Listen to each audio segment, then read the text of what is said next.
அன்பு நண்பர்களே, அனைவருக்கும் இனிய காலை வணக்கம். இன்று நாம் பார்க்க இருப்பது 252வது தேவாரம் பாடல் பெற்ற சிவஸ்தலமான திருப்பாசூர் என்ற ஊரில் அமைந்திருக்கும் சிவாலயத்தை பற்றித்தான். இங்கு இருக்கும் இறைவனின் பெயர் வாஷீஸ்வரர், பாசூர்நாதன் என்றும் அழைக்கப்படுகின்றார்.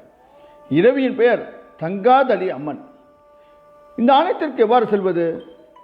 திருவள்ளூர் ரயில் நிலையத்திலிருந்து 7 கிலோமீட்டர் தொலைவிலும், திருவள்ளூர் நகர பேருந்து நிலையத்திலிருந்து சுமார் 3 கிலோமீட்டர் தொலைவிலும் இந்த சிவஸ்தலம் இருக்கின்றது. திருவள்ளூர் திருத்தணி சாலையில் கடம்பத்தூர் செல்லும் சாலை பிரியும் இடத்தில் இக்கோவில் இருக்கின்றது. சென்னையிலிருந்து சுமார் 50 கிலோமீட்டர் தொலைவில் இருக்கின்றது இந்த ஆலயம். இந்த ஆலயத்தின் தலைவரலாற்றை பார்ப்போமா?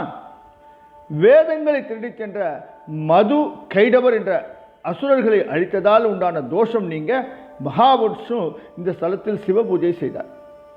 அவருக்கு அருள் செய்த சிவன் இங்கேயே லிங்க வடிவில் எழுந்தள்ளினார். மூங்கில் வனமாக இருந்த இப்பகுதியில் லிங்கத்திற்கு மேலே புற்று வளர்ந்து மூடியது. அந்த புற்றின் மீது மேய்ச்சலுக்கு வந்த பசு ஒன்று தினந்தோறும் பால் சுரந்தது. இடையின் மூலமாக இதை அறிந்த மன்னன் அங்கு சென்றான். புற்றின் அடியில் லிங்கம் இருந்ததை கண்டு கோவில் எழுப்பினார். மூங்கில் வனத்தில் தோன்றியதால் சிவனுக்கு பாசூர்நாதர் என்ற பெயர் ஏற்பட்டது. பாசூர் என்றால் மூங்கில் என்று பொருள். மூங்கில் காட்டில் சுயம்புவாக தோன்றிய இடத்தில் ஆலயம் உள்ளதால் திருப்பாசூர் என்று இந்த ஸ்தலம் அழைக்கப்படுகின்றது. இந்த ஆலயத்தின் அமைப்பை பார்ப்போமா?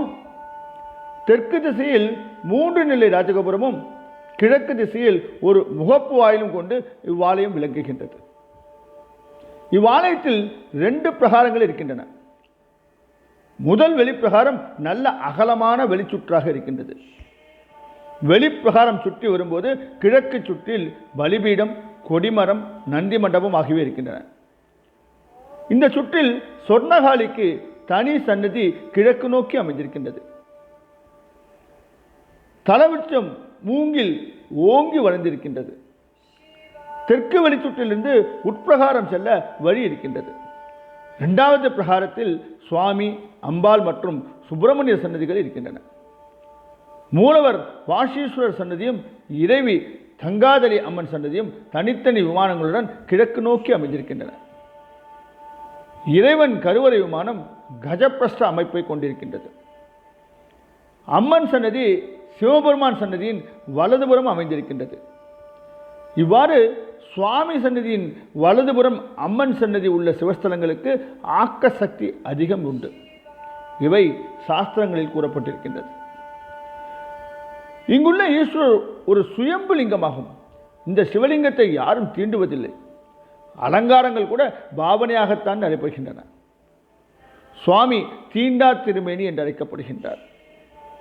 சுவாமி சன்னதியின் இருபக்கமும் துவாரபாலகர்கள் சிலைகள் கருத்தை கவரும் வகையில் அழகாக இருக்கின்றன. மூலவர் கருவறையில் நுழைவாயில் இடதுபுறம் ஏகாதேச விநாயகர் சபை இருக்கின்றது. இதில் சிறிதும் பெரிதுமாக 11 விநாயகர் உருவச்சிலைகள் இருக்கின்றது. முன்புறம் 3, பின்புறம் 3 என 6 விநாயகர்களும், இவர்களுக்கு இடதுபுறம் 5 விநாயகர்களும் இருக்கின்றார்கள். அருகில் கேதுவும் இருக்கின்றார். கருவறை சுற்றுச்சுவர்களில் கோஷ்ட மூர்த்தங்களாக தட்சிணாமூர்த்தி, அண்ணாமலையார், துர்க்கை, பிரம்மா ஆகியோர் இருக்கின்றார்கள். உட்பிரகாரத்தில் தேவார மூவரின் உருவச்சிலைகளும் வைக்கப்பட்டிருக்கின்றது. கரிகால சோழன் இக்கோவிலுடன் தொடர்புடையவன்.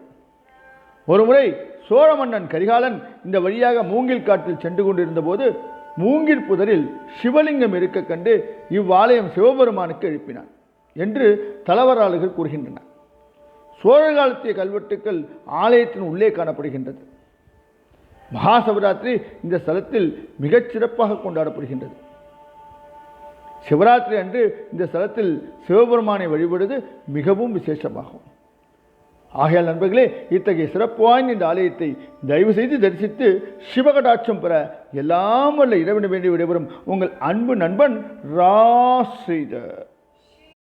அன்பு